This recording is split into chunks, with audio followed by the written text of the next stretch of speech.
यूरोपियनों और ऑस्ट्रेलियंस के बीच में, मूल निवासियों के बीच में, जो जेम्स कुक की घटना के बाद कुछ ज़्यादा ही हो गई थी, तो इसमें बाद में समय के साथ कुछ परिवर्तन आता है। ऐसे ही जैसे कि अमेरिका में परिवर्तन आया जब एक रिपोर्ट छपी जिसमें मूल निवासियों की मानसिक, शारीरिक, शैक्षिक स्थिति का जिक्र किया गया 1928 में। यहाँ पर भी, ऑस्ट्रेलिया में भी उस परिवर्तन का असर दिखाई दिया। 1968 में एक मानव शास्त्री जो यहाँ के थे, एक मानव शास्त्री W.H. स्टैनर, इन्होंने एक रिपोर्ट प्रकाशित की या एक व्याख्यान दिया। एक मानव शास्त्री W.E.H. स्टैनर 1968, इन्होंने एक व्याख्यान दिया। व्याख्यान का जो शीर्षक था the great Australian silence, the great Australian silence. Hindi में यदि इसका अनुवाद करें तो होगा महान ऑस्ट्रेलियाई चुप्पी। ये इसका शीर्षक था।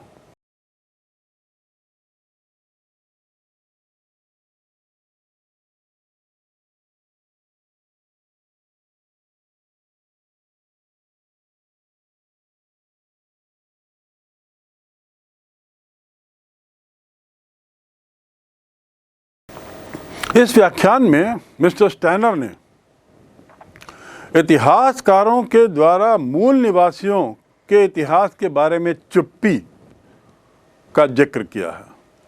उनका मानना था कि जो इतिहास है वो पूरा अप्रवासी यूरोपियनों के आने की कहानी है, उनके विकास की कहानी है, और इसमें कहीं वहाँ के मूल निवासियों के शोषण का जिक्र नहीं है।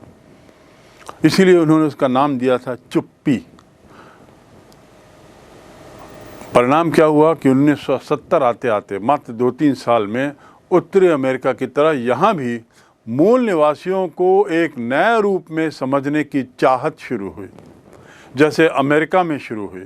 अमेरिका में 1950-60 के दशक में मैंने आपको बताया था कि कैसे वहाँ के मूल निवासियों को अपने बारे में, अपना इतिहास लिखने के लिए प्रेरित किया गया, उन्हें स्वतंत्रता दी गई, उन्हें मौके दिए गए और उनके इतिहास को बखूबी संजोए रखने के लिए संग्रहालय बनाए गए। यही बात ऑस्ट्रेलिया में यहाँ हुई जब 1970 आते आते मानव शास्त्रियों के प्रयास से मूल निवासियों के इतिहास को समझने की चाहत जागने लगी। एक जिज्ञासा के रूप में नहीं, बल्कि अलग संस्कृति वाले देश के रूप में समझने की कोशिश शुरू हुई। जिज्ञासा नहीं, कौतूहल नहीं, समझ, एक अलग संस्कृति। ऑस्ट्रेलिया की एक अलग संस्कृति है, वहाँ के मूल निवासियों की संस्कृति को समझने की चाहत प्रारंभ हुई और उनके पास उनके अपनी कथाएं थीं, उनके अपने कपड़े थे, उनकी अपनी साजी चित्रकारी थी, हस्तशिल्प था, उसका कौशल था और इस सब का बड़ा विशाल भंडार था। आखिर क्यों ना हो, 40,000 वर्ष पुरानी जो प्रजाति जो सतत रूप से वहाँ रह रही थी, उसकी अपनी परंपराएं तो होंगी, उसकी अपनी संस्कृति तो होगी, उसका अपना कौशल तो होगा। समय के साथ देखा गया कि ये जो इतना लंबा जो इनका इतिहास है, इतिहास का जो भंडार है, वह सराहना योग्य है, वह आदर योग्य है और अभिलेखन के योग्य है। यानी बहुत कुछ चीज़ें सीखी जा सकती हैं यहाँ के मूल निवासियों के अध्ययन से। इन सब की जो घटनाएं थीं, उसमें एक ज़रूरी सवाल था और वो ज़रूरी सवाल को आगे चलकर एक व्यक्ति जिसका नाम हेनरी रेनॉल्ड था, हेनरी रेनॉल्ड ने अपनी पुस्तक में, जिसका शीर्षक था वाई वेरंट वी टोल्ड, हमें बताया क्यों नहीं गया, why weren't we told, why we were not told, हमें क्यों नहीं बताया गया, ऐसी पुस्तक लिखकर उसने कुछ सवाल उठाए। लेखक का नाम हेनरी रेनॉल्ड। और इस पुस्तक में रेनॉल्ड ने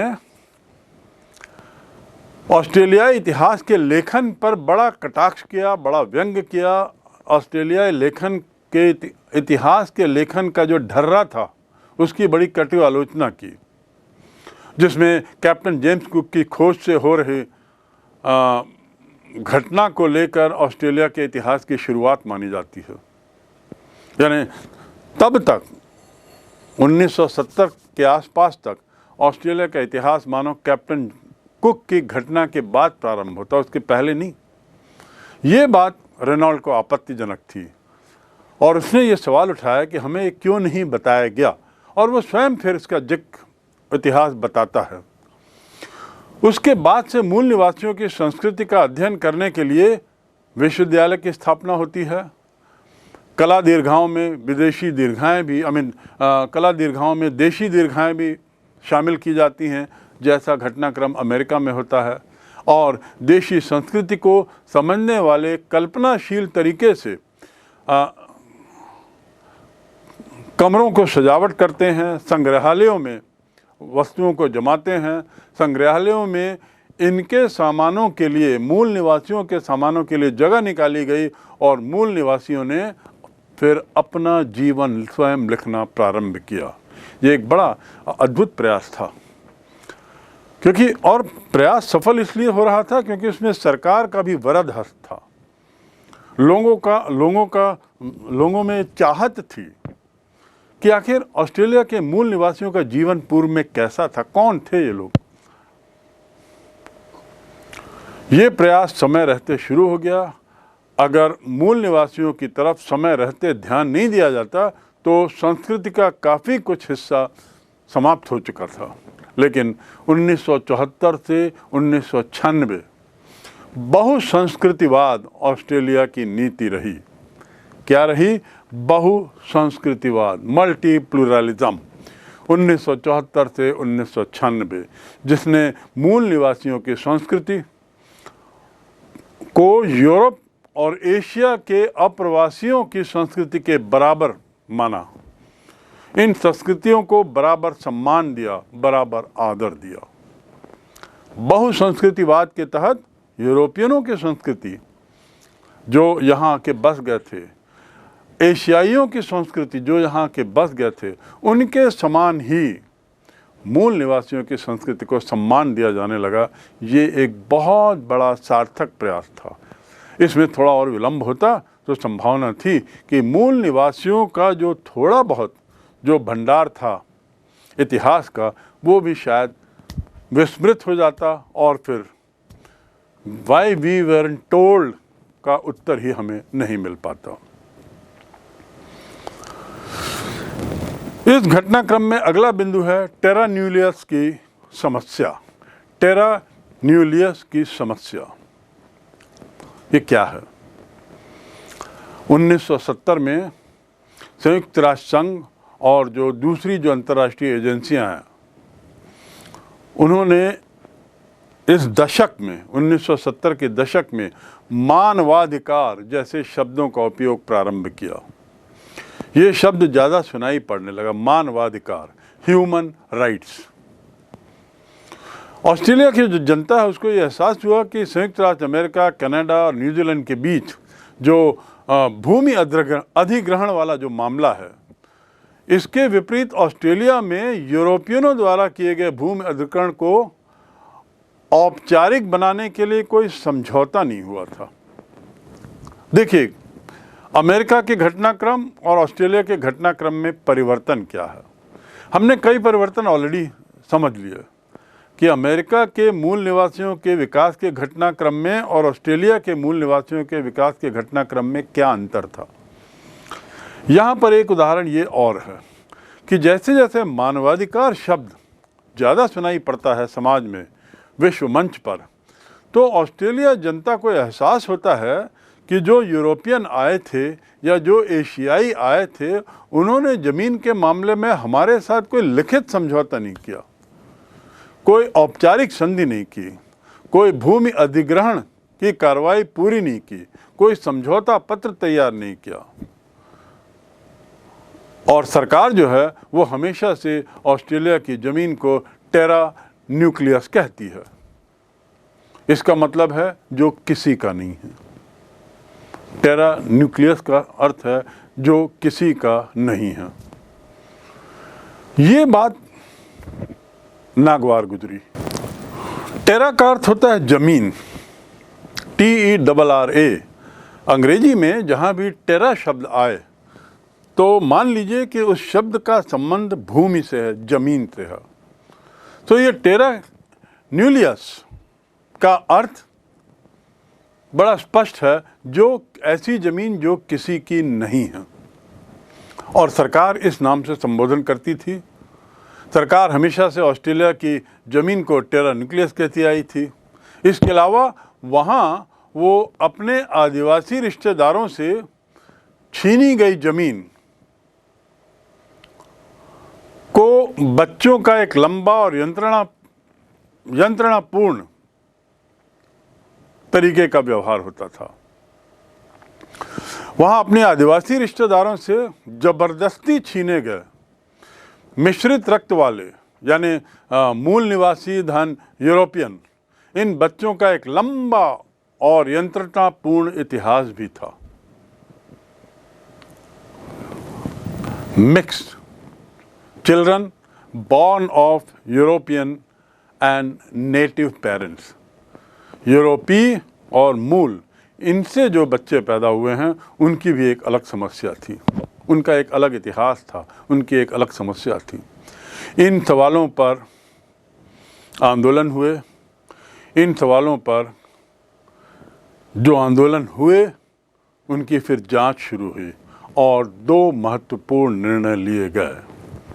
टेरा न्यूक्लियस और मिक्स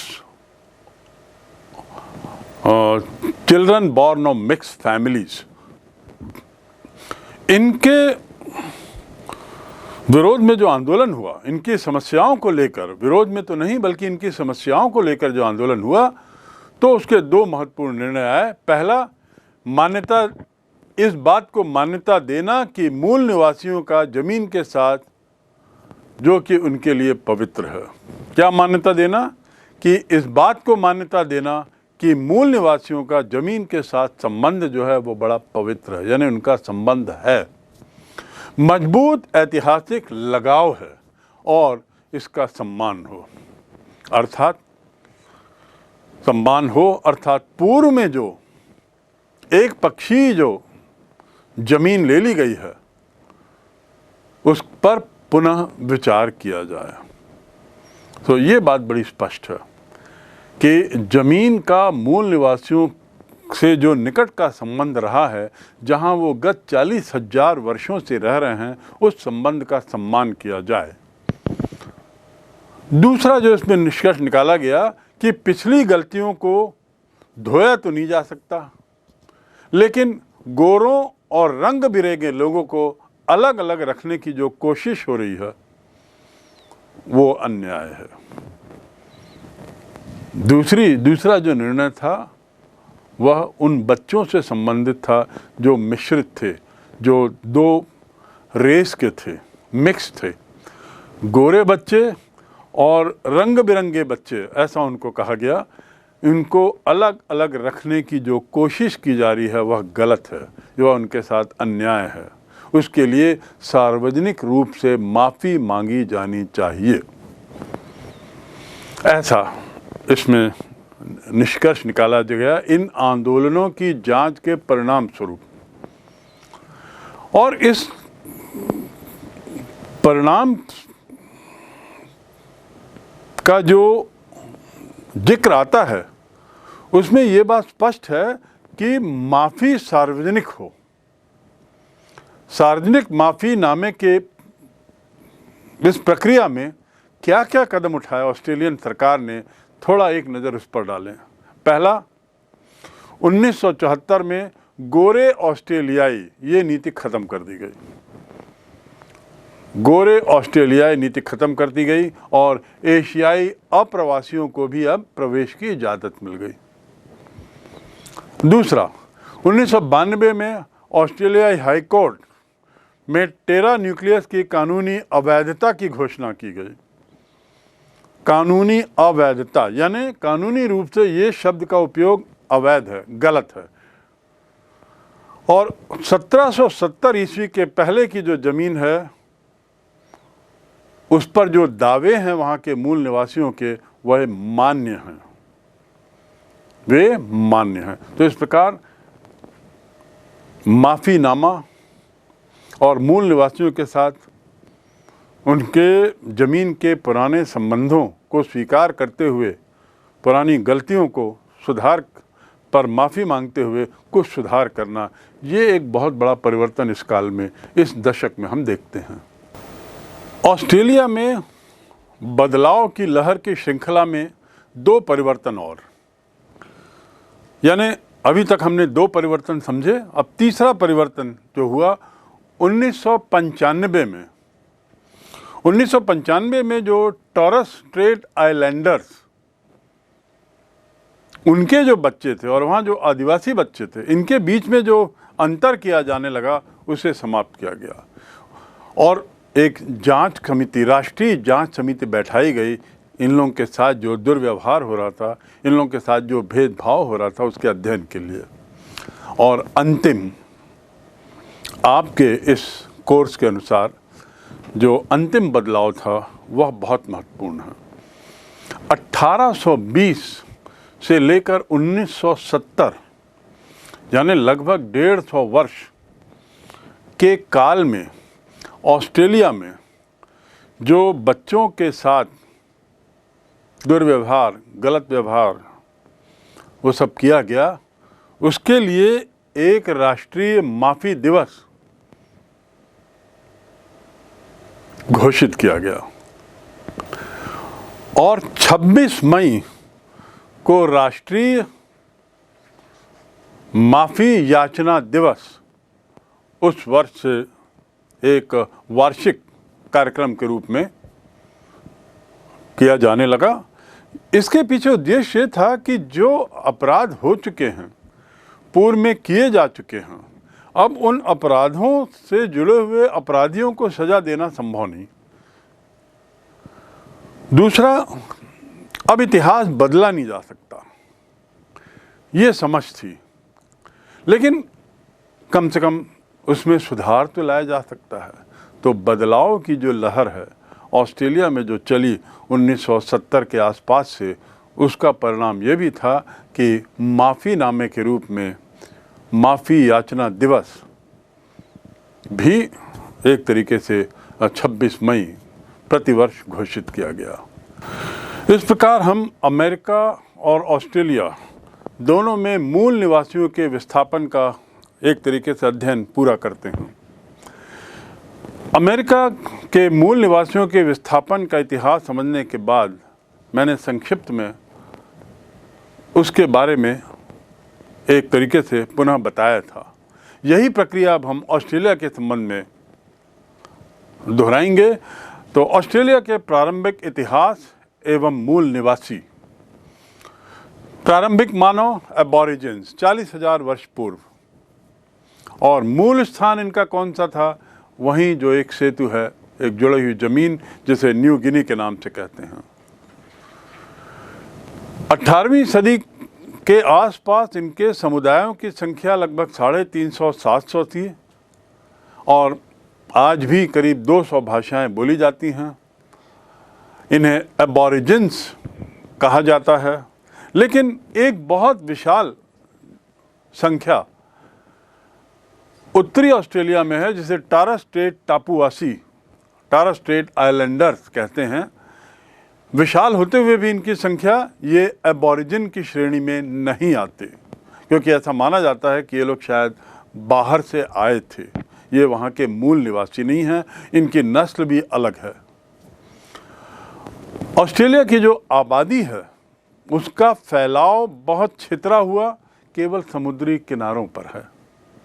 इस पृष्ठभूमि के बाद कैप्टन कुक का जिक्र आता है और कैप्टन कुक का वहाँ के निवासियों के साथ दोस्ताना संबंध और बाद में उसकी हत्या, और उसके हत्या के परिणाम स्वरूप ब्रिटिश लोगों का बदलता नज़रिया एक लैंडमार्क डेवलपमेंट के रूप में है। ऑस्ट्रेलिया जो जगह है वहाँ पर जो यूरोपियन आए, अधिकांश यूरोपियन प्रवासी कौन थे? ब्रिटिश निर्वासित कैदी।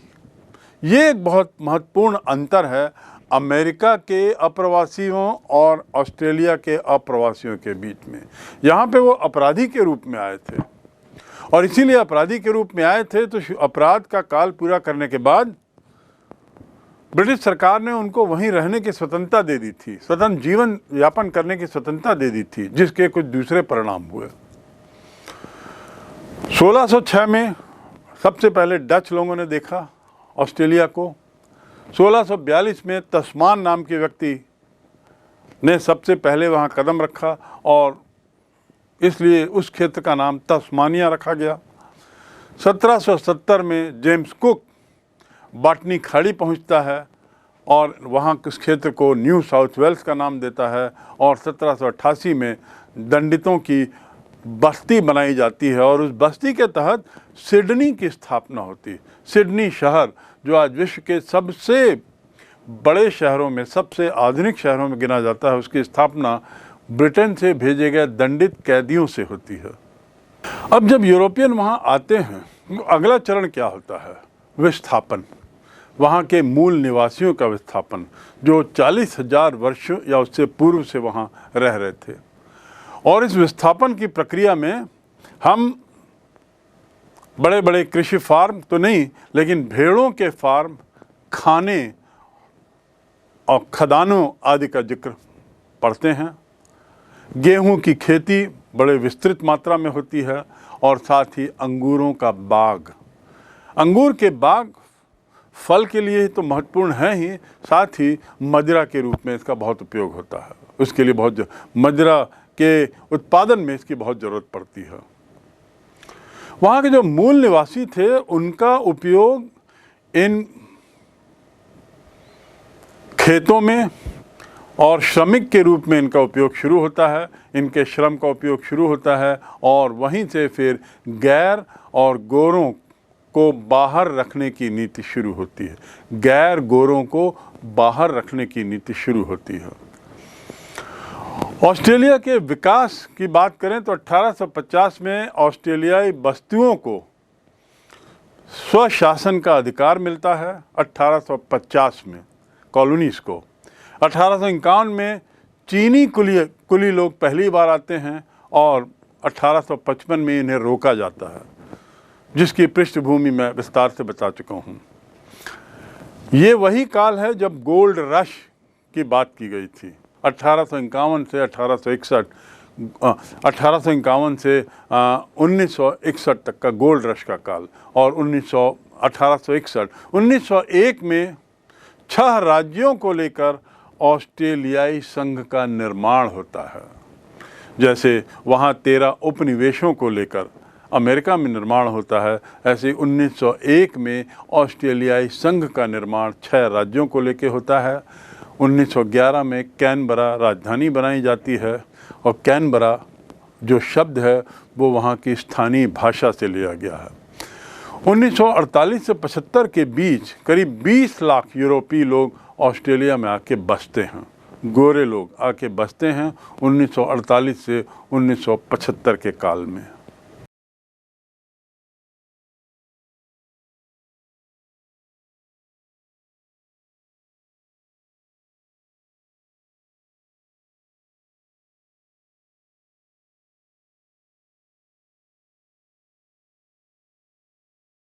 और इस प्रकार इस आवाजाही, इस आपाधापी के काल में एक तरीके से बदलाव की लहर भी प्रारंभ होती है, वैसे ही जैसे अमेरिका में थी।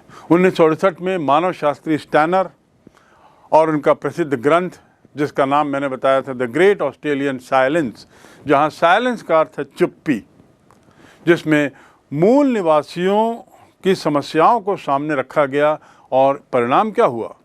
मूल निवासियों के प्रति सरकार का, वहाँ के लोगों का नज़रिया थोड़ा बदलता है, थोड़ा पॉजिटिव होता है, थोड़ा सहानुभूतिपूर्वक होता है।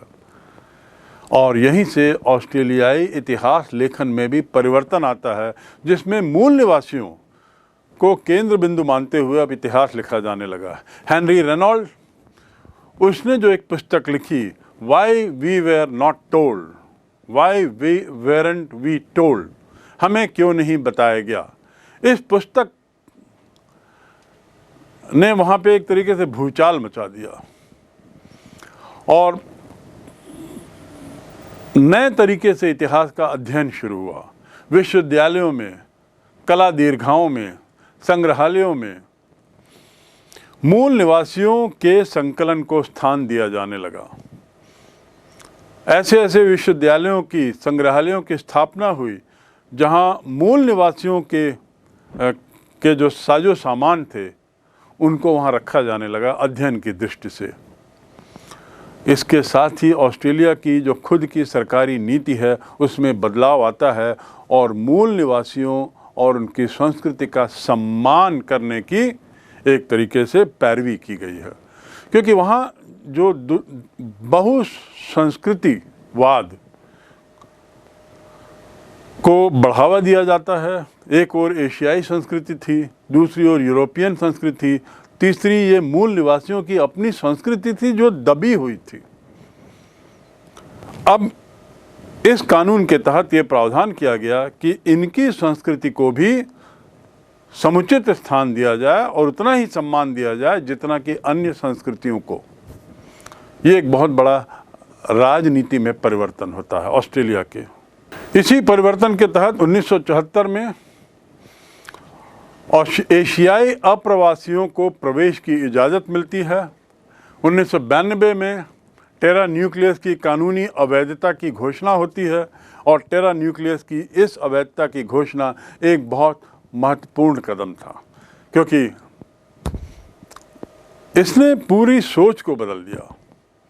साथ ही 1992 में ही ये कानून भी बना जिसके तहत 1770 के पहले की जो ज़मीनें थीं मूल निवासियों के दावों को मान्यता दी गई उसके पहले की ज़मीनों पर। 1995 में आदिवासी और टॉरस स्ट्रेट आइलैंडर्स बच्चों को उनके परिवारों से अलग किए जाने की जो जांच, उसके लिए जांच आयोग बैठाया जाता है और 1999 में 1820 से 1970 तक के गुम हुए बच्चों से माफ़ीनामे के तौर पर राष्ट्रीय क्षमा याचना दिवस, गुम हुए बच्चों उनके साथ जो अन्याय हुआ है जिसे अब सुधारा नहीं जा सकता, तो पश्चाताप प्रायश्चित के रूप में वहाँ की सरकार निर्णय लेती है और 1820 से 1970 के बीच में जो ऐसी घटनाएं हुई हैं उसके लिए राष्ट्रीय क्षमा याचना दिवस अर्थात ए नेशनल सॉरी डे की शुरुआत होती है। नेशनल सॉरी डे 26 मई प्रतिवर्ष। मूल निवासियों का विस्थापन, इस अध्याय की समाप्ति ऑस्ट्रेलिया में बदलती हुई लहर के साथ हुआ और इसका प्रारंभ लगभग 40,000 वर्ष पूर्व के इतिहास से हुआ था। इस अध्याय को लेते हुए परीक्षा की दृष्टि से कुछ प्रश्न और उनके बहुत संक्षिप्त में उत्तर गाइडलाइन के रूप में, दिशा निर्देश के रूप में अब हम एक के बाद एक रखते हैं। याद रखें कि ये केवल दिशा निर्देश हैं, इसके जो उत्तर हैं इस पर आपको इन बिंदुओं को लेते हुए आपको दिए हुए प्रश्नों के उत्तर लिखना है। पहला प्रश्न जो यहाँ है, पहला प्रश्न है विस्थापन से क्या तात्पर्य है और मूल निवासियों का विस्थापन किस प्रकार विस्थापन से अलग है। यूरोपीय साम्राज्यवाद और उपनिवेशवाद, इस पर संक्षिप्त में उत्तर लिखें। ये एक प्रश्न है। ये तीनों बिंदुओं को एक प्रश्न में रखने का उद्देश्य केवल ये है कि आप इस अध्याय से जुड़े हुए मूलभूत शब्दों को समझने की कोशिश करें। विस्थापन का क्या अर्थ है, ये प्रारंभ में आपको बताया गया, एक स्थान से दूसरे स्थान जाना। फिर मूल निवासियों का विस्थापन, किस प्रकार विस्थापन से कुछ अलग हो जाता है। मूल निवासियों का विस्थापन, उसके तहत कौन कौन से बिंदु आएंगे, इसे आप लिखेंगे। विस्थापन की प्रक्रिया के साथ साम्राज्यवाद जुड़ा हुआ है और इसीलिए साम्राज्यवाद और उपनिवेशवाद को इसी अध्याय में प्रारंभ में परिभाषित किया गया है। इसका उत्तर लिखते समय हम साम्राज्यवाद की परिभाषा देंगे और ये बताने की कोशिश करेंगे उत्तर लिखते हुए कि साम्राज्यवाद और उपनिवेशवाद कैसे एक ही सिक्के के दो पहलू हैं। अंतिम बिंदु जो इस प्रश्न का है वह है यूरोपीय साम्राज्यवाद। यूरोपीय साम्राज्यवाद के तहत आपको जो बिंदु छूने हैं उसकी शुरुआत होती है। पहला बिंदु 17वीं सदी से, जब स्पेन और पुर्तगाल के नेतृत्व में इन लोगों का दक्षिण अमेरिका जाना होता है, यहाँ के लोगों का। दूसरा बिंदु, नए यूरोपीय देश इसमें शामिल होते हैं, जिसमें इंग्लैंड, फ्रांस, हॉलैंड आदि हैं। तीसरा बिंदु, कैसे इनका वहाँ जाना उपनिवेशों को जन्म देता है, राजनीतिक सत्ता की स्थापना करता है। चौथा बिंदु, सेटलर, SETTLER, सेटलर का अर्थ आपको यहाँ बताना होगा। उसके बाद यूरोपीय साम्राज्यवाद नीति के तहत ये आपको बताना होगा कि अमेरिका के सबसे पहले बाशिंदे कब आए, कौन थे, कहाँ से आए और किस प्रकार उनकी जनसंख्या जलवायु स्थिरता के कारण बढ़ने लगती है। अगला बिंदु जो उसमें होगा कि कैसे पश्चिमी यूरोप के लोग कोलंबस की खोज के बाद नई दुनिया पहुंचते हैं और वहां पर उनका स्वागत कैसे होता है। इसी तारतम्य में यूरोपीय साम्राज्यवाद के अंतर्गत ही आपके उत्तर का अंतिम बिंदु होगा कि किस प्रकार ये यूरोपीय अपने साथ सामान ले जाते हैं, उसकी बिक्री करते हैं, उसे वहाँ का सामान खरीदते हैं, बिक्री तो नहीं करते, सामान ले जाते हैं, उसे उपहार के रूप में देते हैं और वहाँ से सामान लाकर अपने देश में बेचते हैं, क्योंकि यहीं से उस प्रक्रिया की नींव शुरू होती है जिसे साम्राज्यवाद कहते हैं। और यूरोपीय साम्राज्यवाद से तात्पर्य यहीं तक है। प्रश्न 2, नई दुनिया के मूल बाशिंदों के लिए अंग्रेजी में प्रयुक्त शब्दों को लिखें। नई दुनिया के मूल बाशिंदों के लिए अंग्रेजी में प्रयुक्त शब्द लिखें। इसके तहत आपको जो कुछ शब्द हमने बताए थे, जिसमें एक है अबॉरिजिन, उसके बाद अमेरिकन इंडियन, फिर first nation people, indigenous people, native American, red Indian. इसके साथ ही दूसरे शब्द भी ऐसे थे जो वहाँ के भाषा से, स्थानीय भाषा से लिए गए थे। ऐसे 4 शब्द बताएं जो अमेरिका के मूल निवासियों की भाषा से लिए गए और अपनी विभिन्न चीज़ों के लिए उनका उपयोग किया जाने लगा, जिसका एक उदाहरण बस यहाँ मैं दे दूं, डकोटा। ऐसे ही 4-5 और शब्द थे।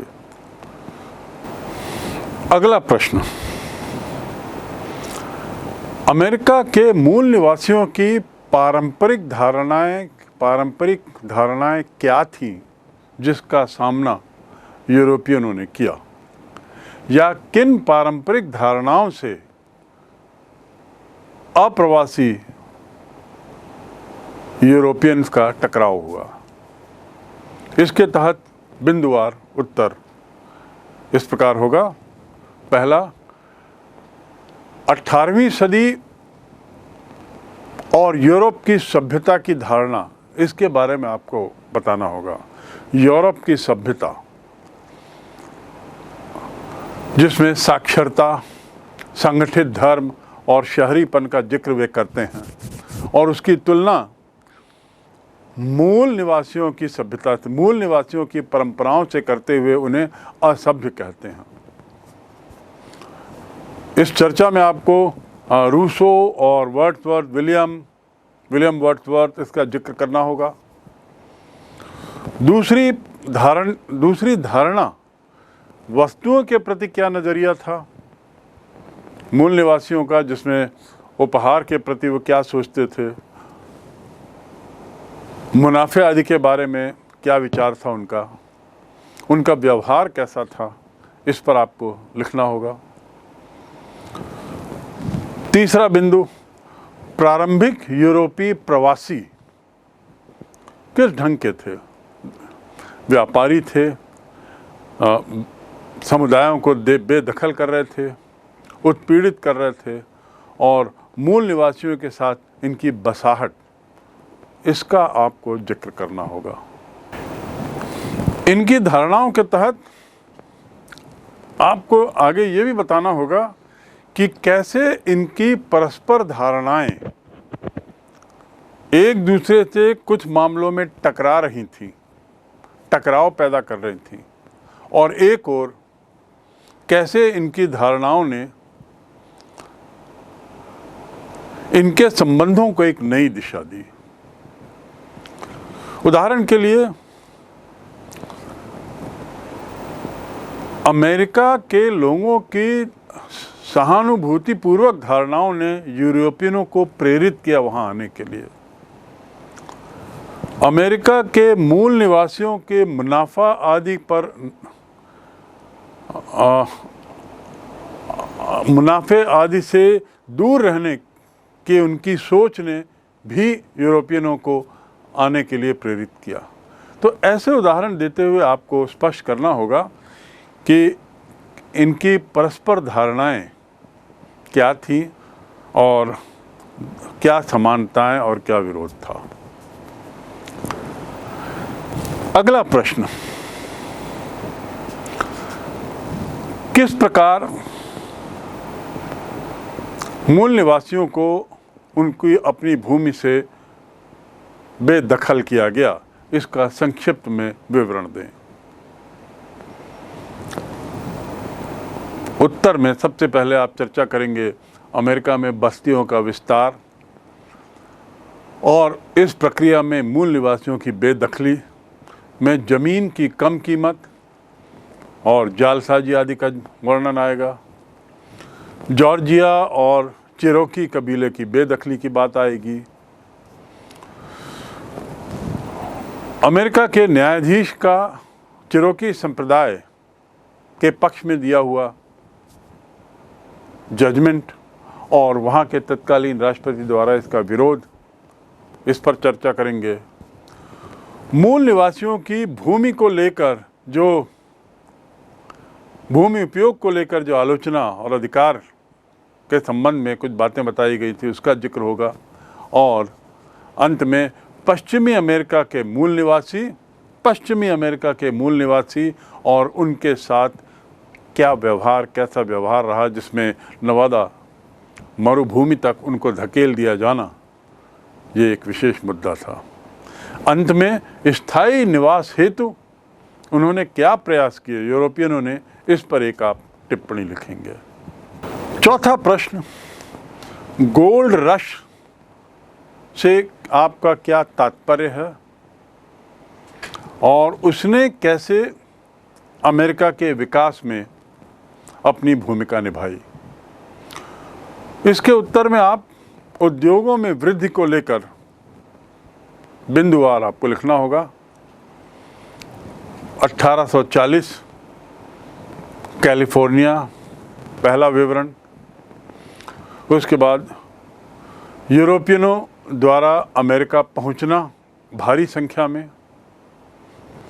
तीसरा, इसके परिणाम क्या हुए, जिसमें रेलवे का निर्माण एक बहुत बड़ा परिणाम था, कनाडा और अमेरिका दोनों जगह।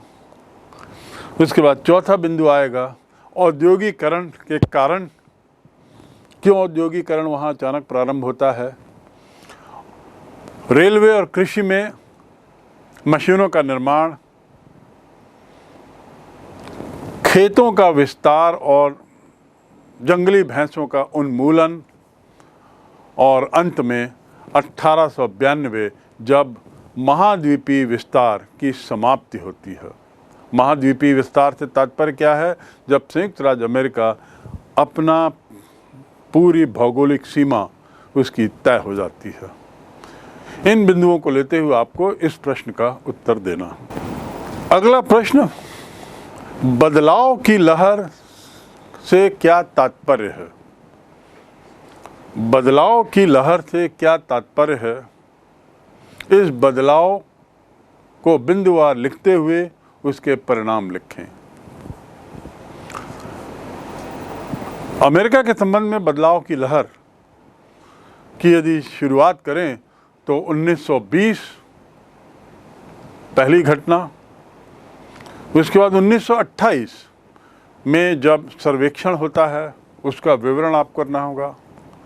1934 में उस सर्वेक्षण के आधार पर उसके बाद एक कानून बनता है जिसे इंडियन रीऑर्गेनाइजेशन एक्ट कहते हैं। मूल निवासियों को ज़मीन खरीदने का अधिकार मिलता है। फिर 1950-60 के दशक में जो मूल निवासियों के लिए जो विशेष प्रावधान थे उनकी समाप्ति की घोषणा होती है और उद्देश्य बताया जाता है मूल धारा में लाने का प्रयास। इसके उत्तर के तहत अगला बिंदु है 1954, जिसमें डिक्लेरेशन ऑफ इंडियन राइट्स मूल निवासियों द्वारा दिया जाता है। 1969 में कनाडा में जो घोषणा होती है उसका आपको जिक्र करना है, जिसमें कनाडा की घोषणा होने के बाद मूल निवासियों द्वारा कुछ विरोध होता है, जिसमें आदिवासी अधिकारों की मान्यता का समर्थन करते हैं, और फिर अंत में 1982 में संवैधानिक धारा के तहत मूल निवासियों के अधिकारों की स्वीकृति होती है। इस प्रकार इतने बिंदुओं में इस बदलती हवा, बदलती लहर का आपसे संबंधित उत्तर आपको देना है।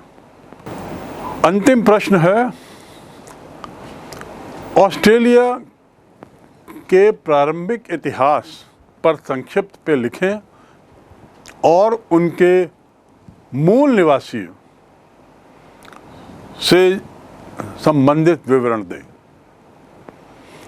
ऑस्ट्रेलिया के प्रारंभिक इतिहास पर संक्षिप्त में लिखें और वहाँ के मूल निवासियों पर एक विवरण दें।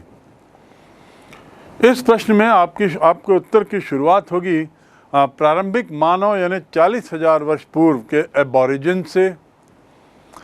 फिर न्यू गिनी का जिक्र आएगा। उसके बाद जो उनके विभिन्न समुदाय थे जिनकी संख्या लगभग 350 से 700 थी, उनका जिक्र होगा। साथ ही आपको आइलैंडर्स, टॉरस स्ट्रेट आइलैंडर्स के बारे में बताना होगा और साथ ही ये कहना होगा कि ये एबॉरिजिन्स नहीं हैं। फिर ऑस्ट्रेलिया की आबादी के फैलाव का जिक्र आप जरूर करेंगे इसमें, ऑस्ट्रेलिया की आबादी के फैलाव का जिक्र, और अंत में वहाँ पे यूरोपियों की बसाहट कैसे प्रारंभ होती है इसका जिक्र। इस यूरोपियों की बसाहट में आपको मूल निवासियों का विस्थापन कैसे हुआ और क्यों हुआ, जिसमें आपको बताना होगा कि कैसे भेड़ों और फार्म खानों में, भेड़ों के फार्म और खदानों में इन यहाँ की लोकल पॉपुलेशन का उपयोग शुरू हुआ। गेहूं की खेती और अंगूर के बाग बड़े बड़े बनाए गए और मूल निवासियों को इसमें श्रम के लिए लगाया गया। फिर गैर गोरों और गोरों के बीच के जो अंतर है उसकी नीति जब शुरू होती है तब विरोध प्रारंभ होता है। तो यहाँ तक आपका उत्तर इस प्रश्न पर समाप्त हो जाता है। इस प्रकार इस अध्याय के ये कुछ प्रश्न हैं, इसके अलावा और भी हैं लघु प्रश्न, लघु उत्तरीय प्रश्न। लेकिन यदि आपने इन 5 प्रश्नों को सोच समझकर इसके उत्तर लिखे तो इसके उत्तर लिखने की प्रक्रिया में आप निश्चित रूप से इस अध्याय की अच्छी तरह पुनरावृत्ति कर सकते हैं।